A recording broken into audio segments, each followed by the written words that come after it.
visiems šitaip gaus susirinkusiems, mes darysime mūsų puikią nuostabią skylutės gale parodą.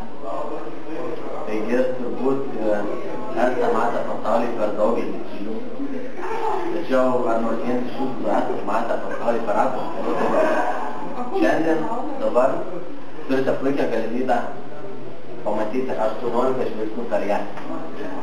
Tvinholo technikos principas yra sklindanti šviesa visiškai tamsiame kambaryje ant sienos projektuoja atvirkščią vaizdą.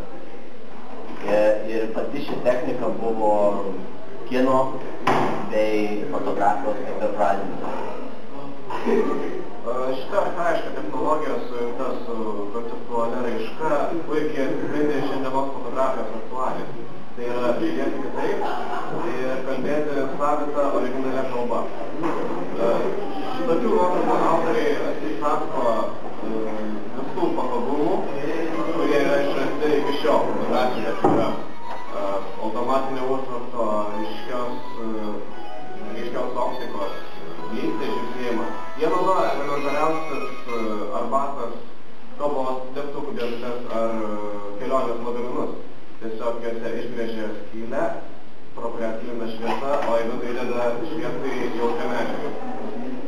Šiuo atveju buvo naudoti Durbitel 2 modelio fotoaparatų korpusai, iš kurių buvo išjungti objektyvai, o vietoj jų įmontuota kartelė su agata pradurka skylute.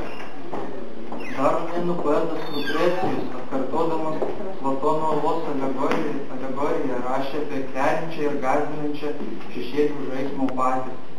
Ryškios šviesos gaudami šešėliai bėga būdami už formos griaunų.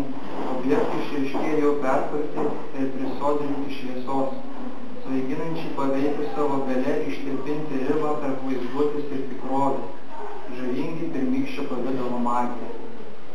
Taigi, kalbant apie pačią parodą, joje matote 5 mūsų universiteto fakulteto studentų ir turkų profesoriaus Levant Kivico fotografijos darbus. Šios nuotraukos buvo darytas Pinhole People projekto metu ir fotografuotos šventėje 2 dieną Kaune.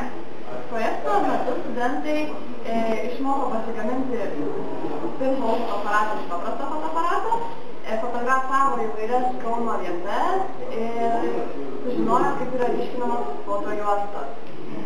Liūdna būtų, jeigu šitos nuotraukos būtų pamirštos ir tiesiog reikėtų stalčiuose. Tad mes, kultūros vadybos studentai, jums suteikėme galimybę pasidžiaugti, pasigrožėti ir galbūt netgi atrasti kažką naujo gyvenime ir pamėgti naują hobį. Taigi labai prašau pasigrožėti nuotraukomis ir prisijungti prie mūsų idėjos, kad išmoksime pasigaminti Pinhole fotoaparatą ketvirtadienį 3 val. 11 auditorijoje. Apie tai bus dar informacija skelbimuose šiandien po pietų. Ačiū labai ir geros jums parodos.